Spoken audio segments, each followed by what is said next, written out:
കൃഷ്ണായ വാസുദേവായ ഹരയേ പരമാത്മനെ പ്രണതക്ലേശനാശായ ഗോവിന്ദായ നമോ നമഃ. സർവമംഗളമംഗല്യേ ശിവേ സർവാർത്ഥസാധികേ ശരണ്യേ ത്രയംബകേ ഗൗരി നാരായണീ നമോസ്തുതേ. ശ്രീ ദുർഗായേ നമഃ. നമ്മൾ 65 ചെയ്ത് വെച്ചത്. അപ്പോൾ കഴിഞ്ഞ 64 65 ദേവിയുടെ കുറേ മാഹാത്മ്യങ്ങൾ പറഞ്ഞിട്ട് ഇത്ര മാഹാത്മ്യങ്ങൾ ആ ദേവിയെ ഞാൻ എങ്ങനെ എൻ്റെ വാക്കുകൊണ്ട് സ്തുതിക്കും, ഞാൻ അതിനുള്ള സാമർഥ്യം എനിക്കില്ലല്ലോ എന്നാണ് പറഞ്ഞത്. ഇനിയിപ്പോൾ ഈ ഒരു ശ്ലോകത്തിലും കൂടി അങ്ങനെ എനിക്ക് സ്തുതിക്കാനുള്ള ശക്തി ഇല്ല എന്ന് തന്നെ പറയുന്നുണ്ട് കേട്ടോ ഇതിലും കൂടി. അപ്പോൾ നമുക്ക് 66 വായിക്കാം. വിഷ്ണു ശരീരഗ്രഹണമഹമീശാന ഏവ ച കാരിതാസ്തേ യതോതസ്ത്വം കഃ സ്തോതും ശക്തിമാൻ ഭവേത്. ഓർമ്മിക്കണം കേട്ടോ, ബ്രഹ്മാവാണ് സ്തുതിക്കണത്. ബ്രഹ്മാവാണ് ഇപ്പോൾ ഈ യോഗമായ ദേവിയെ ഭഗവാന്റെ കണ്ണിൽ നിദ്രാരൂപത്തിലിരിക്കുന്ന യോഗമായ ദേവിയെ സ്തുതിക്കണത് ബ്രഹ്മാവാണ് കേട്ടോ. അപ്പോൾ എന്താ ബ്രഹ്മാവ് പറയണറിയോ? അഹം വിഷ്ണുഹു ഈശാനഹ ഏവാച്ച. ഞാനും ഈ സ്തുതിക്കുന്ന ബ്രഹ്മാവും വിഷ്ണുവും ഈശാനച്ച ശിവനും, അതായത് ശ്രീരുദ്രനും, ഞങ്ങൾ മൂവരും, ഞങ്ങൾ 3 പേരും എന്താ തേ ശരീരഗ്രഹണം യതഃ കാരിത. ഞങ്ങൾ ത്രിമൂർത്തികളായിട്ടുള്ള ഞങ്ങൾ 3 പേരും എങ്ങനെ ശരീരം സ്വീകരിച്ചുവോ, അതായത് ഞങ്ങൾക്ക് ശരീരാഭിമാനം ഉണ്ടാക്കി, മീൻസ് ശരീരം എടുക്കണമെങ്കിൽ മായയിലത്തെ ഏതെങ്കിലും ഒരു ഗുണം സ്വീകരിക്കണം. ഇപ്പം ബ്രഹ്മാവിന് പിന്നെ ബാക്കി ഈ മഹാവിഷ്ണുവിനെ വെച്ച് ബാക്കി എല്ലാവർക്കും എല്ലാ ഗുണങ്ങളും കുറേശ്ശെങ്കിലും ഉണ്ട്. ഇപ്പം ബ്രഹ്മാവ് രജോ ഗുണപ്രധാനിയായി. എന്താ വെച്ചാൽ സൃഷ്ടിയാണല്ലോ ജോലി. സത്വഗുണമുണ്ട്, സൃഷ്ടിക്കാത്ത സമയത്തൊക്കെ സത്വഗുണമായിട്ടിരിക്കും. കുറച്ച് തമോ ഗുണമുണ്ട്, അതുകൊണ്ടാണ് ചിലപ്പോൾ മായ കൊണ്ട് മോഹിക്കപ്പെടണമൊക്കെ ഉണ്ടല്ലോ. വിഷ്ണു ആണെങ്കിൽ പക്ഷെ അങ്ങനെയല്ല കേട്ടോ. വിഷ്ണു എന്നാലും ഒരു ഗുണം സ്വീകരിക്കണം. ശരീരം എടുക്കണമെങ്കിൽ ഒരു ഗുണം, മായയിലത്തെ 3 ഗുണങ്ങളുണ്ടല്ലോ, അതിലത്തെ ഒരു ഗുണം സ്വീകരിക്കാതെ ആർക്കും ശരീരം എടുക്കാൻ പറ്റില്ല. അപ്പോൾ വിഷ്ണു ഭഗവാൻ ബ്രഹ്മാവ് രജോ ഗുണം തമോ ഗുണം പിന്നെ സത്വഗുണമായിട്ട് രജോ ഗുണം പ്രധാനമായിട്ട് സൃഷ്ടിയാണല്ലോ ജോലി, അതുകൊണ്ട് ശരീരം എടുത്തു. വിഷ്ണു ഭഗവാൻ പൂർണ്ണ സത്വഗുണസ്വരൂപിയാണ്. സത്വഗുണം മാത്രമേ ഉള്ളൂ, പാലനാണല്ലോ. അപ്പോൾ വിഷ്ണു ഭഗവാനും ശരീരം എടുക്കണമെങ്കിൽ എന്ത് വേണം? ഒരു മായയിലത്തെ ഒരു ഗുണം സ്വീകരിക്കണം. അപ്പോൾ വിഷ്ണു ഭഗവാൻ സത്വഗുണം മാത്രം സ്വീകരിച്ചു. വിഷ്ണു ഭഗവാനിൽ മറ്റ് 2 ഗുണങ്ങളില്ല, പൂർണ്ണ സത്വഗുണ സ്വരൂപിയാണ്. പിന്നെ ശിവൻ സംഹാരമാണ് തൻ്റെ പ്രവൃത്തി എന്നുള്ളതുകൊണ്ട് തമോ ഗുണം, അതായത് സംഹാരം ചെയ്യുന്ന സമയത്ത് തമോ ഗുണപ്രധാനിയാവും, അല്ലാത്ത സമയത്ത് സത്വഗുണം തന്നെയാണ്. പിന്നെ കുറച്ചൊക്കെ ഒരു ചെറിയ തമോ ഗുണം ഉണ്ട്, കാരണം മോഹിനി മോഹിക്കപ്പെടുകയൊക്കെ ചെയ്തുല്ലോ. അപ്പം അങ്ങനെ. പക്ഷെ അതൊന്നുമില്ലാത്ത പൂർണ്ണ സത്വഗുണം വിഷ്ണുവല്ലോ. പക്ഷെ എന്നാലും ശരീരം എടുക്കണമെങ്കിൽ മായയിലേക്ക് ഇറങ്ങി വന്ന് ഒരു ഗുണം സ്വീകരിക്കണമല്ലോ. അതാണ് പറഞ്ഞത്. ഞങ്ങൾ 3 ആളും എങ്ങനെ ശരീരം സ്വീകരിച്ചു, അതുകൊണ്ട് ഞങ്ങൾക്ക് ശരീരാഭിമാനം ഈ ശരീരത്തിലിരിക്കുകയാണെന്ന് തോന്നാതെ പറ്റില്ലല്ലോ. ആരാ ഉണ്ടാക്കിയത്? ത്വാം സ്തോതും കഹ ശക്തിമാൻ ഭവേത്. അങ്ങനെ ഞങ്ങൾക്ക് ശരീരം യോഗമായയുടെ ഗുണങ്ങൾ സ്വീകരിച്ച് ശരീരം എടുക്കേണ്ടി വന്നു ഇല്ലേ? അല്ല, എടുത്തു ഞങ്ങൾ. അപ്പോൾ കുറച്ച് ശരീരാഭിമാനം ഉണ്ടെന്ന് പറയാം, നമ്മളോടൊന്നും ഇല്ലെങ്കിലും. അപ്പം അങ്ങനെയുള്ള ദേവിയെ ഞങ്ങൾ എങ്ങനെ സ്തുതിക്കുന്നത്? അതായത് അങ്ങനെയുള്ള ദേവിയെ സ്തുതിക്കാൻ ആർക്കാ ശക്തി ഉണ്ടാവുക?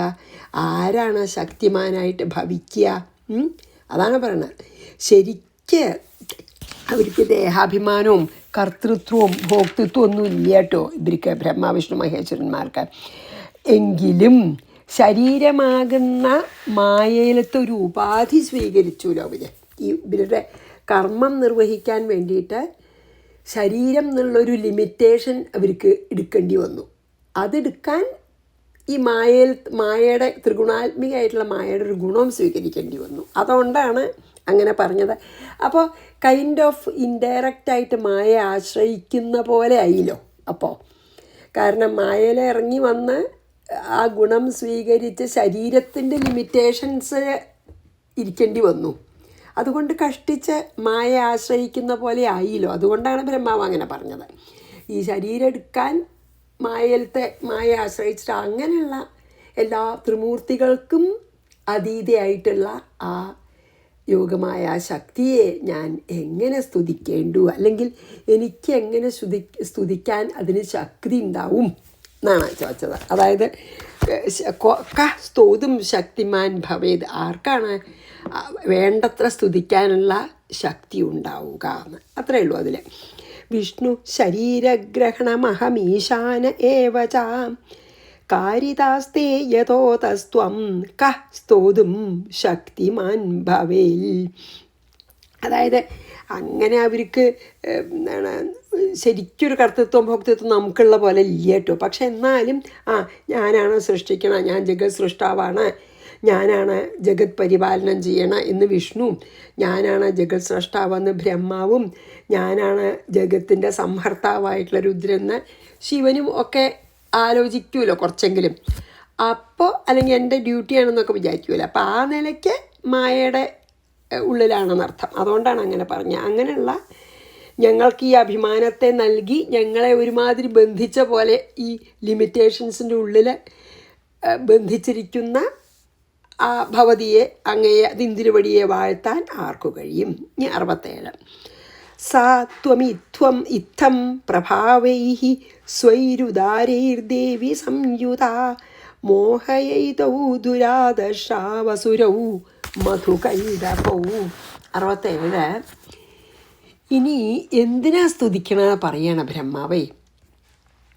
ദേവി സാത്വം, ദേവി ആ നിന്തിരിപടി ഭഗവതി ഭവതി ഇത്തം സൈഹി ഉദാരൈഹി പ്രഭാവേഹി, ഇപ്രകാരം ഉത്കൃഷ്ടങ്ങളായ സ്വന്തം പ്രഭാവങ്ങളോടുകൂടിയ അവിടുന്ന് അത്ര കഴിവുള്ള അത്ര പ്രഭാവമുള്ള ദേവിയാണ്.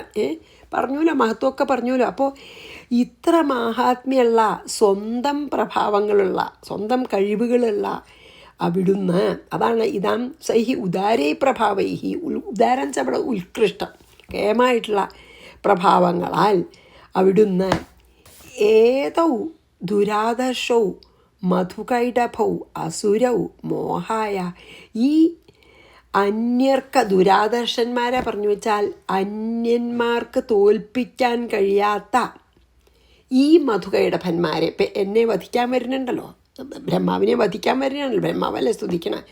ബ്രഹ്മാവ് പറയാണ് ഇത്രയധികം പ്രഭാവങ്ങളോടുകൂടിയ ഭവതി ഒരു കാര്യം ചെയ്യണേ, ഈ വേറെ ആർക്കും തോൽപ്പിക്കാൻ കഴിയാത്ത ഈ മധുകൈടന്മാർ എന്ന എന്നെ വധിക്കാൻ വരുന്ന അസുരന്മാരെ മോഹിപ്പിച്ചാലും അവരെ മായാമോഹിതരാക്കാനാണ് അപ്പം പ്രാർത്ഥിക്കണം ബ്രഹ്മാവ്.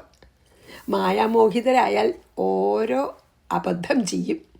നമ്മളൊക്കെ മായാമോഹിതരായിട്ട് എന്തൊക്കെയോ അബദ്ധങ്ങൾ ചെയ്യണമല്ലേ, ഈ ഓരോ ആഗ്രഹങ്ങളുടെ പിന്നാലെ പോയി ദുഃഖഗർത്തത്തിൽ വീണു നമ്മൾ.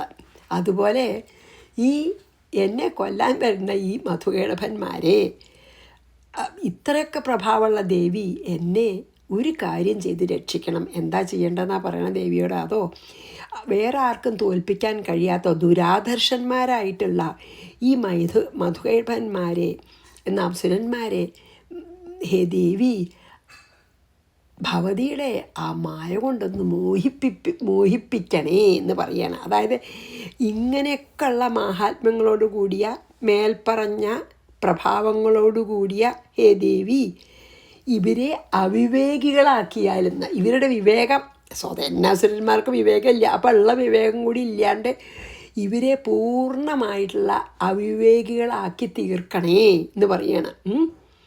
അതായത് വേറെ ആർക്കും തോൽപ്പിക്കാൻ കഴിയാത്തെന്ന് പറഞ്ഞു വെച്ചാൽ മഹാവിഷ്ണുവിനെ ഒഴിച്ച ആർക്കും തോൽപ്പിക്കാൻ കഴിയാത്തതെന്നാണ് കേട്ടോ ഇവിടെ വിചാരിക്കണേ.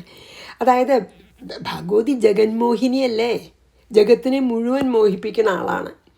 അപ്പോൾ പിന്നെ ഇവരെ മോഹിപ്പിക്കാൻ എന്താ വിഷമം? അതുകൊണ്ടാണ് ബ്രഹ്മാവ് യോഗമായ ദേവിയോട് ഈ അസുരന്മാരെ ഒന്ന് മോഹിപ്പിച്ച അവിവേകികളാക്കി തീർക്കണേ എന്ന് പ്രാർത്ഥിക്കാൻ കേട്ടോ. അപ്പോൾ അത് കഴിഞ്ഞു. സ സാ ത്വമിത്തം പ്രഭാവൈഃ സ്വൈരുദാരൈർദേവി സംയുതാ മോഹയൈതൗ ദുരാദർശാവസുരൗ മധുകൈടഭൗ. അപ്പോൾ 68 വായിക്കാം കേട്ടോ.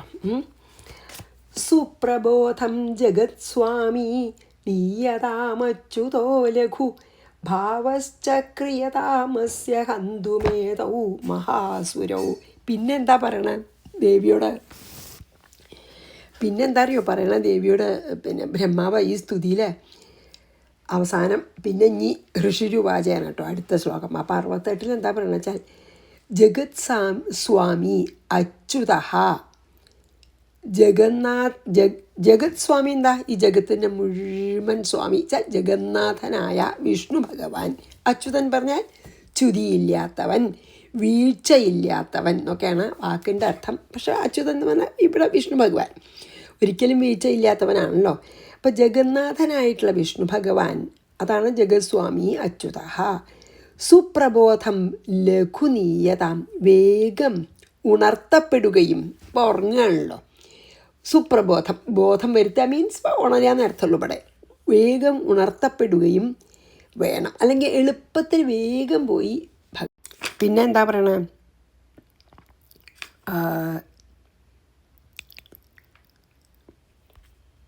അതെങ്ങനെ ഒരു വട്ടം പൊട്ട കോൾ വരികയാണ് കേട്ടോ. എന്താ പറയുക, സെയിൽ കോളൊക്കെ, അത് സോറി. അപ്പോൾ എന്താ പറഞ്ഞ, പിന്നെ ദേവി ഒരു കാര്യം എൻ്റെ പ്രാർത്ഥന അതാണ്, ജഗന്നാഥനായ വിഷ്ണു ഭഗവാനെ ഒന്ന് വേഗം ഉണർത്തണം, അല്ലെങ്കിൽ എളുപ്പത്തിൽ ഉണർത്തണം എന്നിട്ടോ. ഏതോ മഹാസുരൗ ഹന്തും, ഈ മഹാ അസുരന്മാരെ കൊല്ലാനായിട്ട്. മാത്രമല്ല ഉണർത്തിയാൽ മാത്രം പോരാ, എന്താ ചെയ്യേണ്ടത്? അസ്യ ഭാവഃ ച ക്രിയതാം, ഭഗവാന്റെ ഉള്ളിൽ ഇവരെ കൊല്ലണം എന്നുള്ള സങ്കല്പം ഉണ്ടാക്കും വേണം. ആ സംഹാര ഭാവം ഉണ്ടാക്കണം. ഉണർന്ന് നീട്ട ഉടനെ ഇപ്പോൾ കൊല്ലണേ. അപ്പോൾ പറയും ഉണർത്തിയാൽ മാത്രം പോരാ. ഈ ഏതോ മഹാസുര ഹൗന്തും, ഈ മഹാ അസുരന്മാരെ കൊല്ലാനുള്ള ഭഗവാന്റെ ഉള്ളിൽ ആ സങ്കല്പം ഉണ്ടാക്കണം. പറഞ്ഞെന്താ? ആ സംഹാരഭാവത്തോടു കൂടി ഉണരണം ഭഗവാൻ, വേഗം ഉണർത്തണം. എന്നിട്ട് ഭഗവാൻ ഉണർന്ന ഉടനെ തന്നെ ഇവരെ കൊല്ലാനുള്ള സങ്കല്പം, അല്ലെങ്കിൽ ഭഗവാൻ ഇവരെ കൊല്ലാനുള്ളൊരു മനോഭാവത്തോടു കൂടി ഉണരണം, വേഗം കൊല്ലണേ. അതായത് ഇവരെ കൊല്ലാൻ ഭഗവാന് ഉത്സാഹം വേണമല്ലോ, നീട്ടോടനെ. അപ്പം അതും കൂടി ദേവി ഏൽപ്പിക്കുകയാണ്. അതായത് പിന്നെ വേഗം ദേവി ഇപ്പോൾ നിദ്രാരൂപത്തിൽ ഭഗവാന്റെ കണ്ണിൽ സ്ഥിതി ചെയ്യണമല്ലോ. ഇപ്പോൾ യോഗമായ ദേവി നിദ്രാരൂപത്തിൽ സ്ഥിതി ചെയ്യുകൊണ്ടാണ് ഭഗവാൻ യോഗനിദ്രയിൽ. ഭഗവതി നിദ്രാദേവിയായിട്ട് നിദ്രാസ്വരൂപിണിയായിട്ട് ഭഗവാന്റെ കണ്ണിലുള്ളതുകൊണ്ടാണ് ഭഗവാൻ യോഗനിദ്രയിൽ. അപ്പം എന്താ പറയണത്? അദ്ദേഹത്തിൻ്റെ കണ്ണിൽ നിന്നൊന്ന് വേഗം മാറൂ ദേവി. എന്തിന്? എന്നിട്ട് അദ്ദേഹത്തിൻ്റെ ഉറക്ക ചടവൊക്കെ മാറ്റി സംഹരിക്കാൻ തയ്യാറാവണം. ആരെ? ഈ മധുകൈടഭന്മാരെ. എന്നെ കൊല്ലാൻ വരികയല്ലേ. അപ്പോൾ എന്നെ കൊല്ലാൻ വരണ ഈ മധുകൈടഭന്മാരെ വേഗം സംഹരിക്കണേ.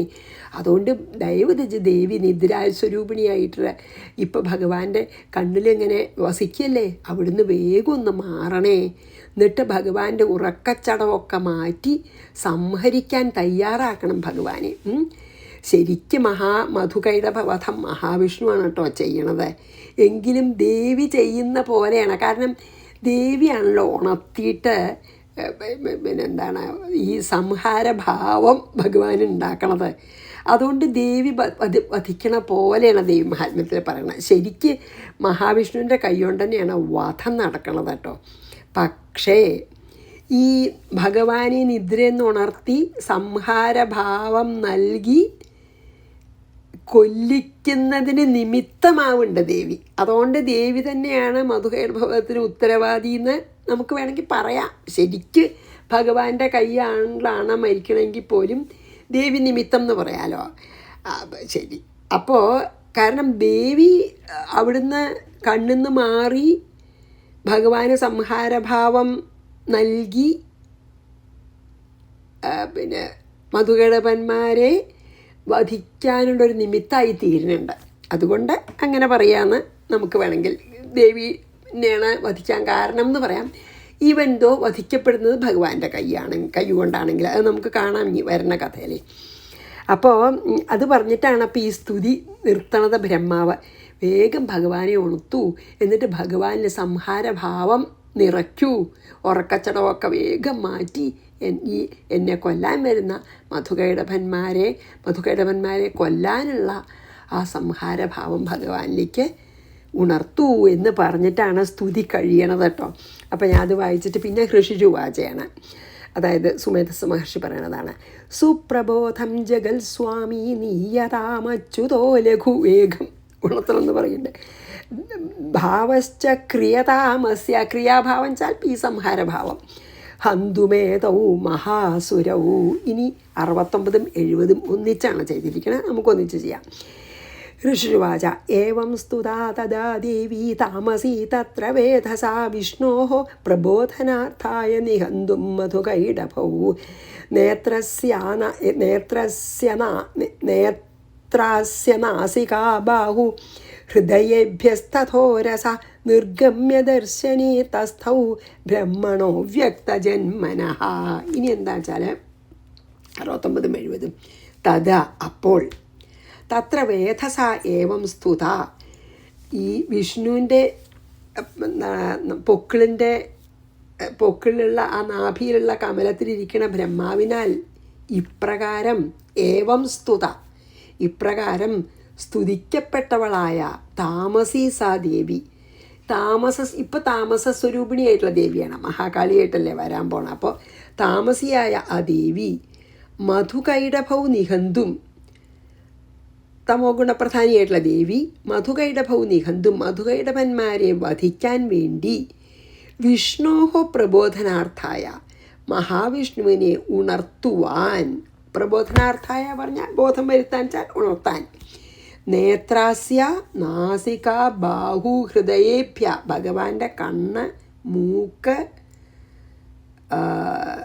കൈകള്, ഹൃദയം, തഥാ ഉരസഹ നിർഗമ്യ, അതുപോലെ മാറിടം എന്നികളിൽ നിന്നും അവതരിച്ച് പുറത്തേക്ക് വന്നു എന്ന്. ഭഗവാന്റെ നിദ്രാരൂപിണിയായിട്ടിരിക്കണമെന്ന് പുറത്തേക്ക് വന്നു. എങ്ങനെ വന്നത്? കണ്ണ്, മൂക്ക്, കൈകള്, ഹൃദയം, മാറിടം, ഇവിടുന്നൊക്കെ അവതരിച്ച് പുറത്തേക്ക് വന്നിട്ട് അവ്യക്തജന്മനാ ബ്രഹ്മണ, അവ്യക്തജന്മാവായ ബ്രഹ്മാവിൻ്റെ വെച്ചാൽ ഈ അവ്യക്തമാണല്ലോ, ഭഗവാന്റെ നാഭിന്ന് വരികയല്ലേ, നമ്മളെപ്പോലെ ജനിക്കണതല്ല. അതുകൊണ്ടാണ് അവ്യക്ത ജന്മാവ് പറഞ്ഞത്. അവ്യക്ത ജന്മാവായ ബ്രഹ്മാവിൻ്റെ ദർശനേ തസ്ഥൗ, മുമ്പിൽ നിന്നു. അതായത് ബ്രഹ്മാവിന് കാണാൻ തക്കവണ്ണം പ്രത്യക്ഷപ്പെട്ടു എന്ന്. അത്രയേ ഉള്ളൂ ഈ ഒരു ശ്ലോകത്തിൽ. എന്താ വെച്ചാൽ ഇങ്ങനെ പ്രാർത്ഥിച്ചപ്പോൾ, ദേവി പ്രാർത്ഥിച്ചപ്പോൾ, ഇത് സുമേധസ് മഹർഷി പറയുകയാണ്, ഇങ്ങനെ ദേവി പ്രാർത്ഥിച്ചപ്പോൾ ബ്രഹ്മാവി ഇങ്ങനെ ദേവിയെ പ്രാർത്ഥിച്ചപ്പോൾ തമോ ഗുണപ്രധാനിയായിട്ടുള്ള ദേവി വിഷ്ണുവിനെ ഉണർത്താനായിട്ട്, മധുകൈടഭന്മാരെ വധിക്കുവാനായിട്ട്, വിഷ്ണുവിനെ ഉണർത്തുവാനായിട്ട് വിഷ്ണുവിൻ്റെ നിദ്രാരൂപിണിയായിട്ട് വസിച്ചിരുന്നുവല്ലോ, കണ്ണുകളിലും എല്ലാ ഭാഗത്തും നിദ്രാരൂപിണിയായിട്ട് എന്താ പറയുക, ഉറങ്ങുകയാണല്ലോ. അപ്പോൾ കണ്ണുകളിൽ നിന്നും, മൂക്കിൽ നിന്നും, കൈകളിൽ നിന്നും, ഹൃദയത്തിൽ നിന്നും, മാറിടത്തിൽ നിന്നും നിർഗമ്യാച്ചാൽ പ്രത്യക്ഷപ്പെട്ട് ഈ ബ്രഹ്മാവിൻ്റെ മുമ്പിൽ അവ്യക്തജന്മ ബ്രഹ്മണെ, അവ്യക്തജന്മമുള്ള ബ്രഹ്മാവിൻ്റെ മുമ്പിൽ ദർശനേ തസ്തൗ, മുമ്പിൽ ബ്രഹ്മാവിന് കാണാൻ തക്കവണ്ണം പ്രത്യക്ഷപ്പെട്ടു ദേവി. ബ്രഹ്മാവ് സ്തുതിച്ചപ്പോൾ ബ്രഹ്മാവിൻ്റെ മുമ്പിൽ പ്രത്യക്ഷപ്പെട്ടു. അപ്പം നമുക്കത് വായിച്ചിട്ട് 71ഉം 72ഉം കൂടിയും ചെയ്യാം. അത് അത്രയൊക്കെ പറയാമല്ലോ. ഏവം ഋഷിവാച ഏവം സ്തുതാ തദാ ദേവി താമസീ തത്ര വേധസാ വിഷ്ണോഃ പ്രബോധനാർത്ഥായ നിഹന്തും മധുകൈടഭൗ നേത്രാസ്യ നാസികാ ബാഹു ഹൃദയേഭ്യസ്തഥോരസ നിർഗമ്യ ദർശനേ തസ്ഥൗ ബ്രഹ്മണോ വ്യക്തജന്മന. അവ്യക്തജന്മനാണ് കേട്ടോ. ഇനി 71ഉം 72ഉം കൂടിയും ചെയ്യാം. ഉത്തസ്ഥൗ ജഗന്നാഥസ്തയാ മുക്തോ ജനാർദ്ദന ഏകാർണവേഹി ശയനാൽ തതസ്സ ദദൃശേ ച തൗ മധുകൈടഭൗ ദുരാത്മാനാവതി വീര്യപരാക്രമൗ ക്രോധരക്തേക്ഷണൗ ഹന്തും ബ്രഹ്മാണം ജനിതോദ്യമൗ. അപ്പോൾ 71 72 നമുക്ക് ചെയ്യാം. തയാ മുക്ത ജനാർദ്ദന, അങ്ങനെ നിദ്ര മുക്തനായ അല്ലെങ്കിൽ നിദ്ര ഉണർന്ന, മുക്ത എന്ന് പറഞ്ഞപ്പോൾ ഇവിടെ നിദ്രയിൽ നിന്ന് ഉണർന്ന ആ ജനാർദ്ദനൻ മീൻസ് ദുഷ്ടന്മാരെ ശിക്ഷിക്കുന്നവൻ എന്നാണ് ജനാർദ്ദനൻ എന്നുള്ള വാക്കിൻ്റെ അർത്ഥം. എന്തായാലും നിദ്രയിൽ നിന്നുണർന്ന ആ ജനാർദ്ദനൻ ഭഗവാൻ ഏകാർണവേ അഹിശയനാഥ് ഉത്തസ്ഥൗച, ആ ഒറ്റ സമുദ്രം നമ്മൾ പറഞ്ഞുല്ലോ, പ്രളയത്തിലെ 7 സമുദ്രങ്ങളും എല്ലാ ഭൂമി മുഴുവൻ വെള്ളമേ ഉള്ളൂ. ഇപ്പോൾ ആ ഏക സമുദ്രത്തിൽ, ഒറ്റ സമുദ്രമേ ഉള്ളൂ പറഞ്ഞില്ലേ, എല്ലാ സമുദ്രങ്ങളും ഒന്നായി പ്രളയത്തിൽ. അപ്പോൾ ആ ഏക സമുദ്രത്തിൽ അഹിശയനാഥ്, അഹി പറഞ്ഞാൽ പാമ്പ്, അതായത് അനന്തൻ പാമ്പ്, അഹിശയനാഥ് സർപ്പമാകുന്ന മെത്തയിൽ നിന്ന്, അഹിശയനാഥ് എന്ന് പറഞ്ഞാൽ സർപ്പമെത്തയിൽ നിന്ന് അല്ലെങ്കിൽ അനന്തശയനത്തിൽ നിന്ന്, ഉത്തസ്ഥൗച എഴുന്നേൽക്കുകയും, തൗ മധുകൈടഭൗ ആ മധുകൈടഭന്മാർ, ബ്രഹ്മാണം ഹന്തും ബ്രഹ്മാവിനെ വധിക്കാൻ, ജനിതോദ്യമൗ ദദൃശേച്ച തയ്യാറായി നിൽക്കുന്നത് കണ്ടു. കണ്ണ് തുറന്നങ്ങോട്ട് നോക്കിയില്ലേ, ആ മെത്തേമ്പിൽ ഇരുന്നും കൊണ്ട് എന്താ കണ്ടത്? മധുകൈടവന്മാർ തൻ്റെ നാഭിയിൽ ജനിച്ചിട്ടുള്ള ബ്രഹ്മാവിനെ വധിക്കാൻ തയ്യാറായി നിൽക്കുന്നത് കണ്ടു. എങ്ങനെയുള്ളവരാണ് ഈ മധുകൈടവന്മാർ? ദുരാത്മനൗ, ദുഷ്ടബുദ്ധികൾ, അസംശയമില്ലല്ലോ, അസുരന്മാരല്ലേ. അതിവീര്യപരാക്രമവും, ദുഷ്ടബുദ്ധികളെന്ന് മാത്രമല്ല അതിവീര്യപരാക്രമങ്ങളോടും കൂടിയവരാണ്. മാത്രമല്ല കണ്ടാലോ ക്രോധരക്തേക്ഷണവും, ക്രോധം കൊണ്ട് ചുവന്ന കണ്ണുകളോട് കൂടിയിട്ടുള്ള അവരാണ് എന്തിന് പുറപ്പെടുന്നത്? ബ്രഹ്മാണം ഹന്തു, ബ്രഹ്മാവിനെ കൊല്ലാൻ. അവർ ഭഗവാനെയും കണ്ടു കേട്ടോ, ഭഗവാൻ ഇവരെയും കണ്ടു. അപ്പോൾ കണ്ണ് ഭഗവാന്റെ മേലിൽ നിന്ന് മാറി പറഞ്ഞില്ലേ, മാറി ബ്രഹ്മാവിൻ്റെ സ്തുതി അനുസരിച്ച് മാറി ഉടനെ നിദ്ര വിട്ടു. ആ ഭഗവാൻ ആ ഒറ്റ സമുദ്രത്തിലെ ഏകാർണമെന്ന് പറഞ്ഞില്ലേ, ഏക സമുദ്രത്തിലെ ഈ അനന്തശായിയായി കിടക്കണ ഭഗവാൻ നീട്ടപ്പോൾ എന്താ കണ്ട? ദുഷ്ടബുദ്ധികളും അതിവീര്യപരാക്രമങ്ങളോടു കൂടിയവരും ക്രോധരക്തക്ഷണോ, ക്രോധം കൊണ്ട് ചുവന്ന കണ്ണുകളോട് കൂടിയിട്ടുള്ള ആ മധുകൈടഭന്മാർ ബ്രഹ്മാവിനെ ഹനിക്കാൻ ജനിതോദ്യമോ ദദൃശേ തയ്യാറായി നിൽക്കുന്നത് ഭഗവാൻ കണ്ടു. അവർ ഭഗവാനെയും കണ്ടു. അതാണ് 71 72. ഉത്തസ്ഥൗച ജഗന്നാഥസ്തയാ മുക്തോ ജനാർദ്ദന ഏകാർണവേഹി ശയനാദ് തത സദൃശേ ച തൗ മധുകൈടഭൗ ദുരാത്മാനാവതി വീര്യപരാക്രമൗ ക്രോധരക്തേക്ഷണൗ ഹന്തും ബ്രഹ്മാണം ജനിതോദ്യമൗ. അപ്പം 73 കൂടിയും ചെയ്യാമെന്ന് എനിക്ക് തോന്നുന്നു കേട്ടോ, നോക്കട്ടെ. 73 കൂടിയും ചെയ്യാം. അപ്പം എന്താ, ഓക്കെ 72 ചെയ്തപ്പോൾ 73 കൂടി ചെയ്യാം. സമുത്ഥായ തതസ്ഥാഭ്യം യുയുധേ ഭഗവൻ ഹരി പഞ്ചവർഷസഹസ്രാണി ബാഹുപ്രഹരണോ വിഭുഹു. അപ്പം എന്താണ്? തഹ ഭഗവാൻ വിഭുഹു ഹരി, അതിനുശേഷം ഭഗവാനും സർവവ്യാപിയുമായ, വിഭു എന്ന് പറഞ്ഞാൽ സർവവ്യാപി എന്നുള്ള അർത്ഥമുണ്ട്. വിഭുവായിട്ടുള്ള ഹരിച്ചാൽ ഓൾ പെർവൈഡിങ് മഹാവിഷ്ണു, എല്ലാ ദിക്കിലും ഒരുപോലെ നിറഞ്ഞു നിൽക്കണ മഹാവിഷ്ണു. സമുത്ഥായ എഴുന്നേറ്റിട്ട്, താഭ്യം അവരോട്, പഞ്ചവർഷ സഹസ്രാണി 5000 കൊല്ലങ്ങൾ, ബാഹുപ്രഹരണ സ്വന്തം ബാഹുക്കളെ അതായത് കൈകളെ ആയുധമാക്കി മുഷ്ടിയുദ്ധം യുയുധേ യുദ്ധം ചെയ്തു. എന്താ ചെയ്തത്? ഈ ഉറക്കൊണന്നിട്ട് ഈ സർവൈശ്വര്യപരിപൂർണനായിട്ടുള്ള സർവവ്യാപിയായിട്ടുള്ള ഭഗവാൻ ഉണർന്നിട്ട് ആ മധുകൈടഭന്മാരോട് 5000 കൊല്ലം സ്വന്തം മുഷ്ടി ഉപയോഗിച്ചിട്ട് ഒരു വേറെ ആയുധങ്ങൾ ഉപയോഗിക്കാതെ സ്വന്തം മുഷ്ടി ഉപയോഗിച്ച് അവരോട് 5000 വർഷം യുദ്ധം ചെയ്തു എന്നാണ് പറഞ്ഞത്. എന്താ അറിയോ, അപ്പോൾ ഈ ഒരു സമയത്ത് ഞാൻ ഒരു കാര്യം കൂടി ഞാൻ പറയാൻ നോക്കാം. എന്താ വെച്ചാൽ ഈ ശരിക്ക് കഥ എന്താ വെച്ചാൽ ഇതിലിപ്പോൾ ആ 2 ശ്ലോകങ്ങളില്ല, എൻ്റെ വേർഷനിലില്ല, പിന്നെ കണ്ടിയൂർ മഹാശാസ്ത്രികളുടെ ഒന്നും ആ വേർഷനിലില്ല. 2 ഇതും കൂടി ഉണ്ട്, 2 ശ്ലോകങ്ങളും കൂടി ഇനി വരാൻ പോണതിൻ്റെ ഇടയ്ക്കുണ്ട്. അതിലെന്താ പറഞ്ഞ വെച്ചാൽ ഈ മധുകടപന്മാർ 5000 വർഷം യുദ്ധം ചെയ്തിട്ടും ഇവരെ തോൽപ്പിക്കാൻ പറ്റുന്നില്ല വിഷ്ണുവിന്. എന്താ അതിന് കാരണം വെച്ചാൽ ഈ മധുകടപന്മാർക്ക് അവരുടെ സമ്മതം കൊണ്ട് മാത്രമേ അവരെ കൊല്ലാൻ പറ്റുള്ളൂ. അതായത് അവരുടെ സമ്മതം ഉണ്ടെങ്കിലേ അവർക്ക് മരണം ഉണ്ടാവുള്ളൂ. അവരുടെ തന്നെ സമ്മതം ഇല്ലെങ്കിൽ അവർക്ക് ആരെയും കൊല്ലാൻ പറ്റില്ല എന്നുള്ളൊരു വരം ഉണ്ടെന്ന് ഭഗവാൻ അറിഞ്ഞു. അതായത് അവരുടെ സമ്മതത്തോടെ കൊല്ലാൻ പറ്റുള്ളൂ വെച്ചാൽ വേറെ എത്ര കേമനായിട്ടുള്ള ആളാച്ചാലും അവരുടെ സമ്മതം ഇല്ലെങ്കിൽ അവരെ കൊല്ലാൻ പറ്റില്ല എന്ന് അവർക്കൊരു വരണ്ടത്ര. അപ്പം ഭഗവാൻ 5000 വർഷം പിന്നെ ദ്വന്ദ്വയുദ്ധം മുഷ്ടിയുദ്ധം ചെയ്തിട്ടും അവരെ തോൽപ്പിക്കാൻ പറ്റുന്നില്ല. അപ്പോഴാണ് മഹാമായ ഒരു സൂത്രം പ്രയോഗിക്കണം ഇവരെ മോഹിപ്പിക്കണത്. ഇനി അതാണ് നമ്മൾ 74 തൊട്ട് ഇപ്പോൾ 73 കഴിഞ്ഞില്ല. അപ്പം ഞാൻ 73 കഴിഞ്ഞിട്ട് ഇവിടെ നിർത്താം. അത് പിന്നെ ആദ്യം ഞാൻ അതൊന്ന് മെൻഷൻ ചെയ്യാം, ഈ അവരുടെ വരം.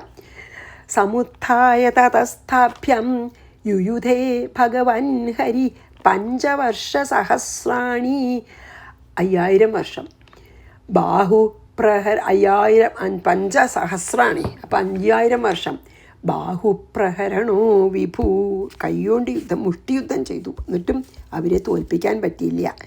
ഞാൻ അതിൻ്റെ കാരണം ഞാൻ ഒന്നും കൂടി അടുത്തതിൽ പറയാം. അപ്പം ഇവിടെ നിർത്താം. 73 കഴിഞ്ഞിട്ട്. ശ്രീകൃഷ്ണാർപ്പണമസ്തു. സർവത്ര ഗോവിന്ദ നാമ സങ്കീർത്തനം. ഗോവിന്ദ ഗോവിന്ദ. ശ്രീ ദുർഗായൈ നമഃ. ഗുരുവായൂരപ്പ ശരണം.